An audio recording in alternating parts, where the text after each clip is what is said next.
Berdoa dimulai.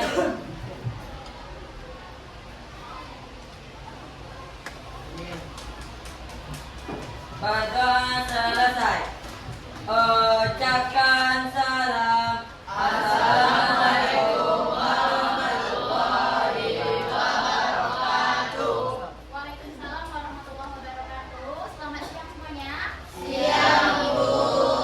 Sehat? Sehat. Luar biasa. Allahu Akbar. Oke, sebelum kita mulai pembelajaran, Ibu izin absen dulu boleh? Oke, kelas 9 hang tua. Iya, Bu. Iya, Bu. Kelas. Oke. Adam Al-Farisi, Hadir, Bu. Aira Anaila, ada Bu. Anjika Devine apa Divine apa Devine Anissa Husnatul Aulia, Akil Arnaldo, Hadir, Bu. Arif Dewi Cahyo, Atira Wardatun Nisa, Ayasi Al-Fawas, Hadir, Bu. Azila, Chelsea Hoirisa, Cita Faiza, Zikra Hanifah Hadu, Ernest Pejola, Evelyn, Fitri Zahra, Kania Husna, Ilham Fitra Hadir, Ramadhani, Bu. Iswah Rizky, Hadir, Bu. Derita, Leandra Winona, Muhammad Fadil, Hadir, Bu. di mana? Silakan, Bu. Melvika Damel, Dame, Moch Nizam, Hadir, Bu. Muhammad Iqbal,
cuci bajunya.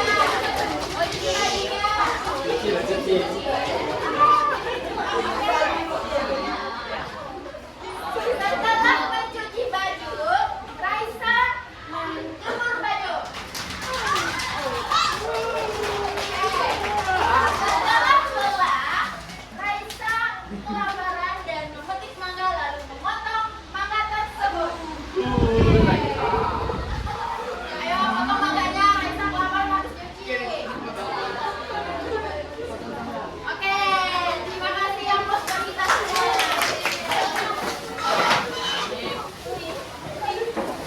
Ya, silakan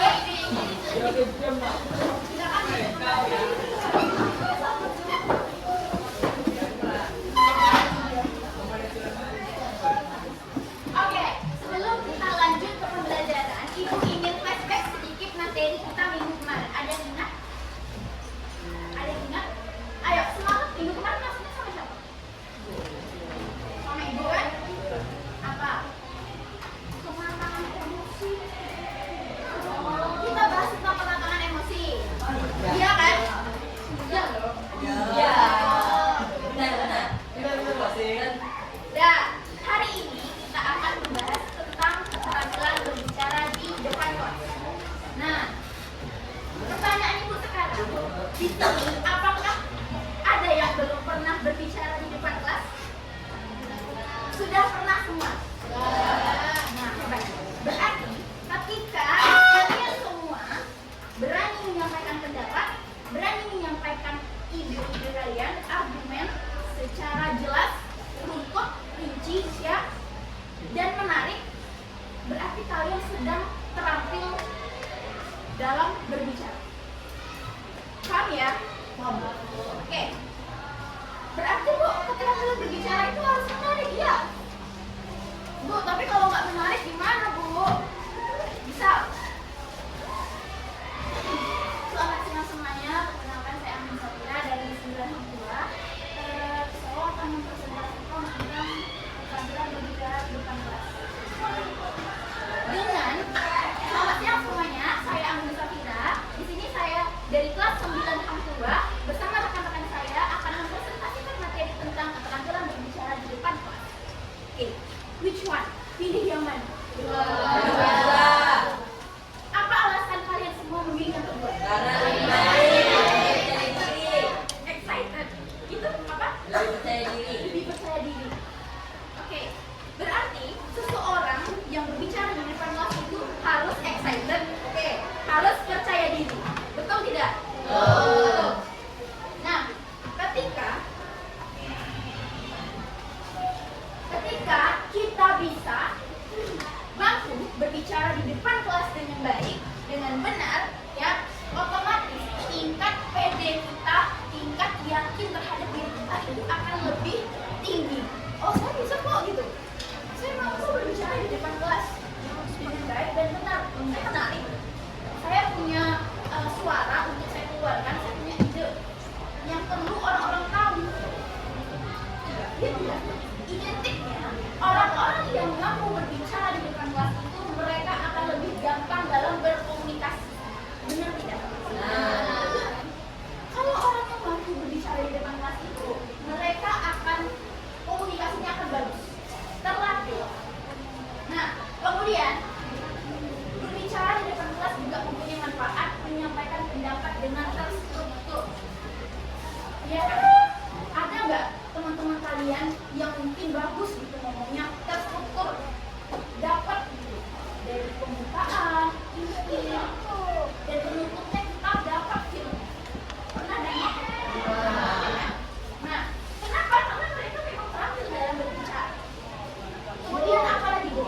Menjadi bekal menghadapi presentasi, diskusi, dan dunia kerjaan. Nah, jadi ketika kalian disuruh dadakan untuk kita namanya presentasi, diskusi, ketika kalian mampu terampil dalam berbicara, kalian tidak akan ragu, tidak akan gugup, tidak akan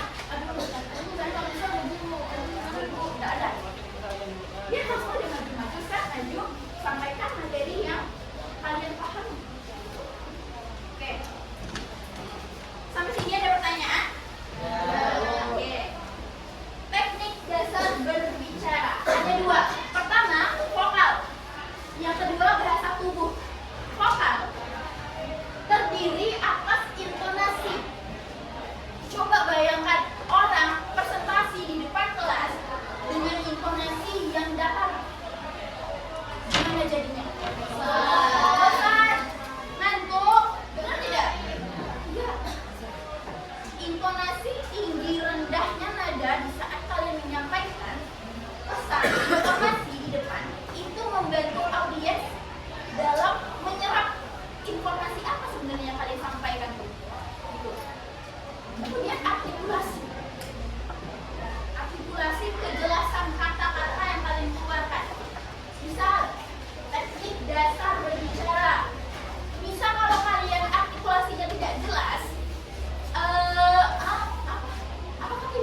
Ya, oke lah kalau kupingnya yang bagus, yang fine-fine aja. Gimana coba kalau telinga kawannya ada yang sumpit, ada yang bermasalah?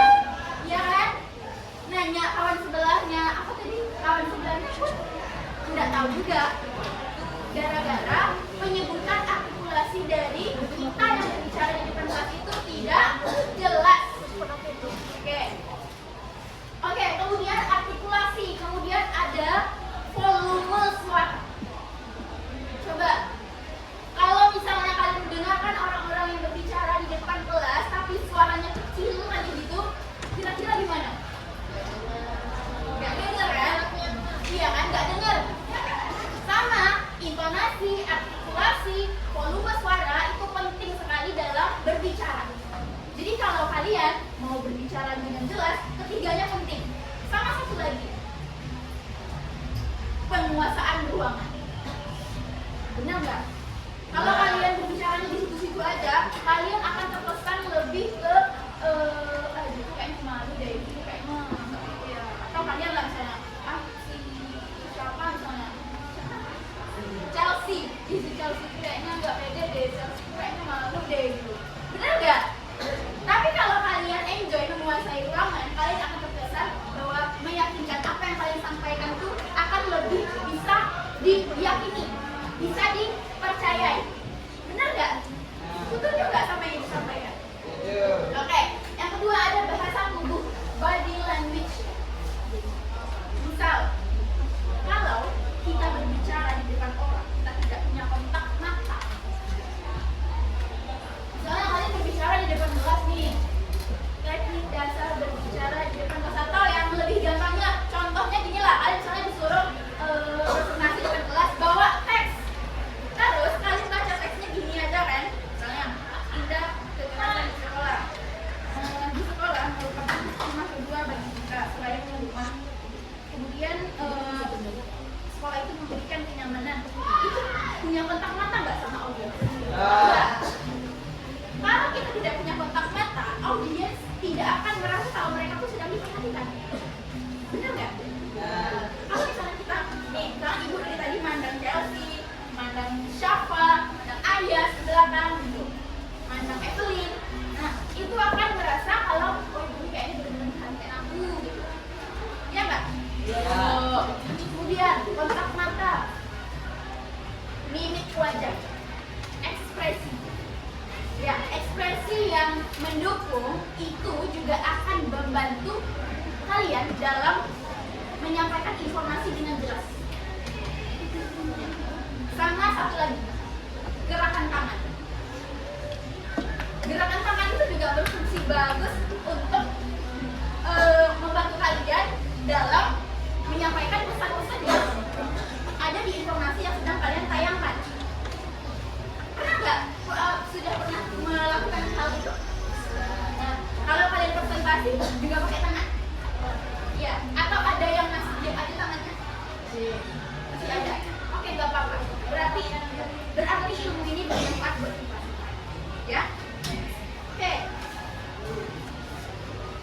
Kemudian ada penyusunan materi. Kurasa ini adalah hal yang paling dasar yang kita semua di sini sudah pada mengerti bahwa di saat kalian akan mempresentasikan materi kalian, ada yang namanya pembukaan, yang terkandung di dalamnya ada sapaan dan pengantar. Kemudian ada isi. Isi itu penjelasan inti dari apa yang pengen kalian sampaikan kepada audiens. Nah, kemudian ada penutup. Nah, penutup ini biasanya di dalamnya terdapat kesimpulan-kesimpulan, poin-poin penting apa saja yang telah kalian pelajari, apa saja materi yang sudah kalian dapatkan. Oke. Kemudian pernah merasa gugup kalau di depan? Pernah? Masih sampai sekarang? Setiap presentasi pasti gugup? Kadang-kadang. Kalau apa gugupnya? Sendirian? Kalau sendirian? Kalau ada guru. Kalau ada guru gugup. Kalau sendirian jadi gugup. Waduh. Oke. Menangani gugup yang pertama ada triknya. Pertama, tarik nafas perlahan. Ya. Ini bantu.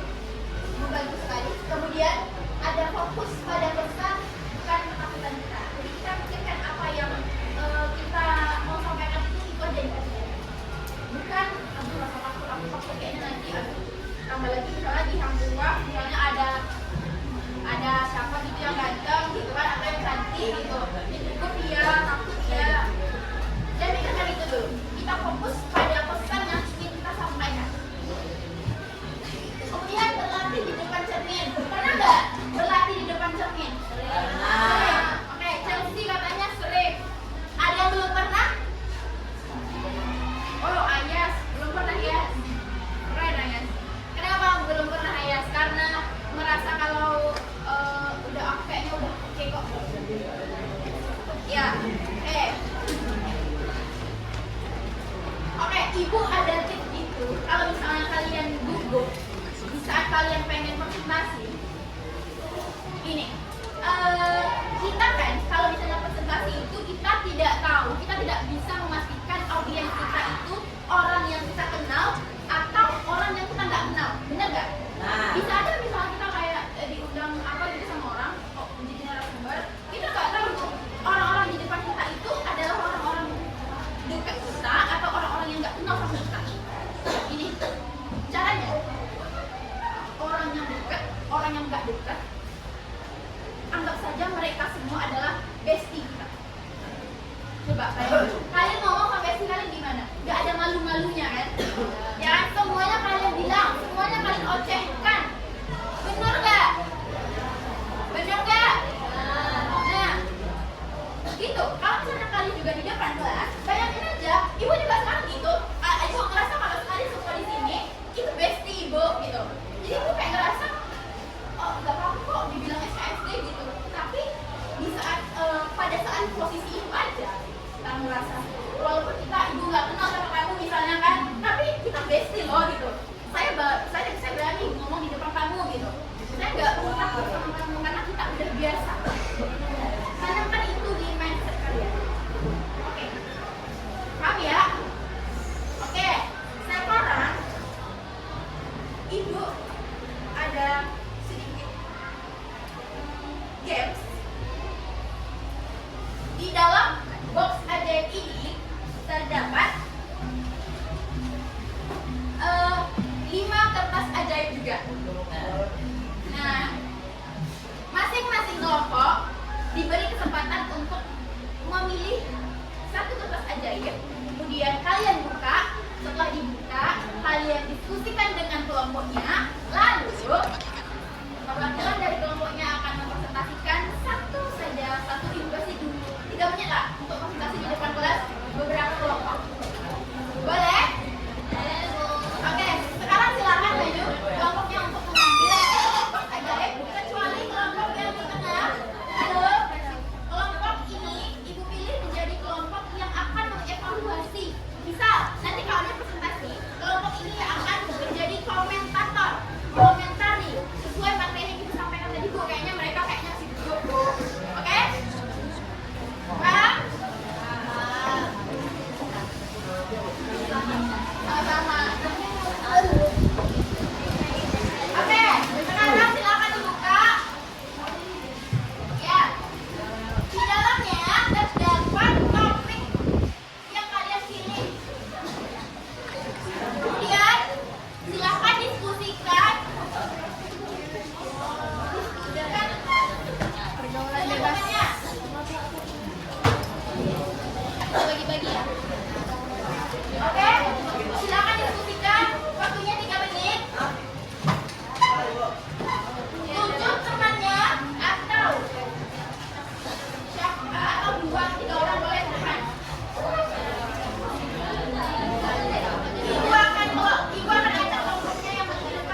saya Mohni Samal Feligi. Saya Naufal. Nah, setelah melakukan perkenalan, hari ini kami akan mempresentasikan hasil materi yang akan kami bahas, yaitu tentang bahayanya narkoba atau narkotika dan obat bahan berbahaya. Nah, materi ini teman-teman perlu tahu karena berbahaya banget buat kita apalagi masih muda. Ya tidak bisa materi narkoba akan dibahas oleh teman kita buat sendiri. Ini satu kali Oke, jadi emang apa sih narkoba itu? Narkoba adalah zat atau obat baik alami maupun sintetis yang dapat menyebabkan penurunan atau perubahan kesadaran, hilangnya rasa, mengurangi atau menghilangkan rasa nyeri, dan dapat menimbulkan ketergantungan atau bersifat adiktif. Dan bentuk-bentuknya apa aja sih, Leandra? Jadi, bentuk-bentuk narkoba adalah yang pertama, penyalahgunaan ganja, sabu-sabu, ekstasi, dan kokain. Yang kedua, penyalahgunaan obat resep seperti pil penenang tanpa indikasi medis. Dan yang ketiga, menghirup zat yang mudah meluap atau inhalan. Selanjutnya, untuk akibat apa? Akibat narkoba yang hasil. Yang pertama, kesehatan fisik, yaitu kerusakan serius pada sistem saraf, otak, jantung, dan ginjal. Resiko tertular penyakit melalui jalur suntik kekerjanya. Yang kedua, penjara karena melanggar undang-undang penyalahgunaan narkotika. Yang ketiga, mental, membuat mental berat seperti paranoid, halusinasi, depresi, dan dan cara mencegahnya itu apa? Cara menjaganya itu yang pertama tolak tawaran. Ajarkan keterampilan menolak tawaran narkoba secara tepat. Yang kedua, komunikasi terbuka. Ciptakan lingkungan rumah di mana remaja merasa nyaman berbicara tentang masalahnya. Yang ketiga, sanksi jelas. Tegakkan aturan yang jelas mengenai larangan penggunaan narkoba di rumah dan sekolah serta sanksinya. Nah, setelah materi yang dibacakan oleh teman Nizam dan Mbak Nadas dan Nopal, bagaimana nih teman-teman udah tahu nggak apa bahaya dan apa bahaya negatif dari narkoba? Yo, udah tahu nggak? Tahu. Ya. Nah, jadi dari pembahasan kami dan tentang narkoba, jadi bisa dapat disimpulkan bahwa narkoba itu sangat-sangat berbahaya. Narkoba itu tidak memiliki penggunaan usia karena itu adalah bahan obatan yang sangat berbahaya dan bahkan ilegal untuk dijual. Jadi, untuk teman-teman semua, dari materi kami yang kami sampaikan, semoga materi ini bisa bermanfaat bagi teman-teman semua. Sekian dari kami. Terima kasih atas perhatiannya. Wassalamualaikum warahmatullahi wabarakatuh.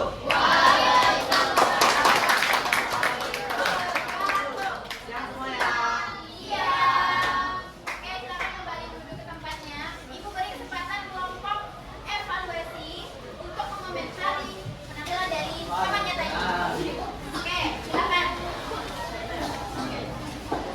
Baik, saya Firman Sembalan Kurnia. Saya dari kelompok evaluator. Di sini saya ingin mengomentari hasil diskusi dari kelompok Ernest. Nah, jadi di sininya sudah diskusinya sudah bagus. Sudah ada body language dari Belvika dan juga Nizam. Cuman beberapa juga ada yang masih belum menerapkannya. Kemudian ada kontak mata dengan audiens. Nah, kadang ada yang cuma membaca saja tanpa melihat, tapi beberapa sudah ada yang melakukannya. Kemudian intonasinya kurang. Beberapa ada yang masih suaranya datar aja, tapi sudah ada juga beberapa yang menggunakan intonasi yang dengan bagus. Dan yang terakhir, kejelasan kata. Untuk kejelasan kata itu tidak terlalu banyak, cukup sedikit saja. Jadi selebihnya sudah bagus, tapi ya itu ada. Terima kasih. Terima kasih. Tepuk tangan buat Oke, terakhir nih, karena kita tadi sudah ada kelompok yang mengenali kelompok penyaji. Terakhir, Ibu pengen dengar kalian menarik kesimpulan. Ayo, siapa yang mau menyimpulkan? Oke, Delsi kan? Oke, boleh silakan Delsi. Baik, kesimpulan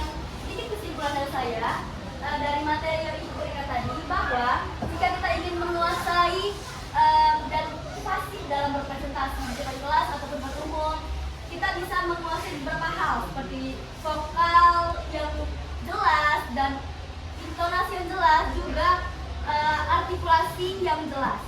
Nah, kita juga bisa menguasai body language seperti kontak mata dengan teman-teman, juga